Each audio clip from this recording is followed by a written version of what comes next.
So this week we're going to continue our work on solving quadratic equations. Notice that this week I've added something to the x squared. So we still want to get the x squared by itself. So we're adding the 15. So to get rid of the 15, we're going to do the opposite. So plus 15, we're going to subtract 15. And whatever we do to the left-hand side, we have to do to the right-hand side. So remember, our goal is to get the variable by itself. So x squared is our variable. We want to get that one by itself.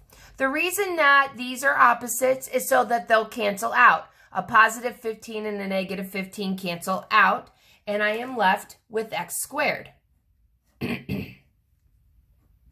75 minus 15 is 60. So again, we need to get rid of the 15 so we can get x squared by itself. Now look, this is just like we did last week.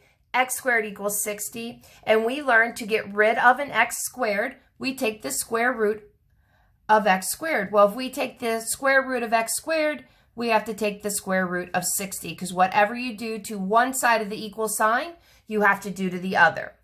Well, we also learned last week that the square root of x squared is just x, and that the square root of 60 would say the square root of 60. Now, what we're going to do is use a tree, because when I took the square root of 60 in my calculator, I got a decimal. Now, if you have a fancy calculator that did it for you, you still are going to have to show my work, because you need to show your work in using my method. So to use my method, we're going to draw a tree. And what I mean by that is a factor tree. So we're going to think of two numbers you can multiply to get 60. I think of 6 and 10. Some people might think of 2 and 30 or 3 and 20. It's up to you. 6 can grow 2 branches. It can grow 2 times 3, because 2 times 3 is 6. 2 is a prime number. 3 is a prime number. 10 will grow branches. 2 times 5.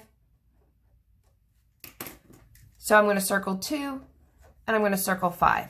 Again, you guys, the reason that these are all prime is because they can't grow anymore. And because they can't grow anymore, I'm done with the tree. Now I'm going to look for pairs. I see these two twos, so that's a pair.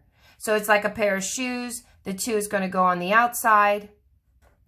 This 3 does not have a pair, so it goes on the inside. This 5 does not have a pair, so it goes on the inside. And my final answer is 2 square roots of 15. So basically this week what I've done is that the first step that you're going to have to do is get rid of a number.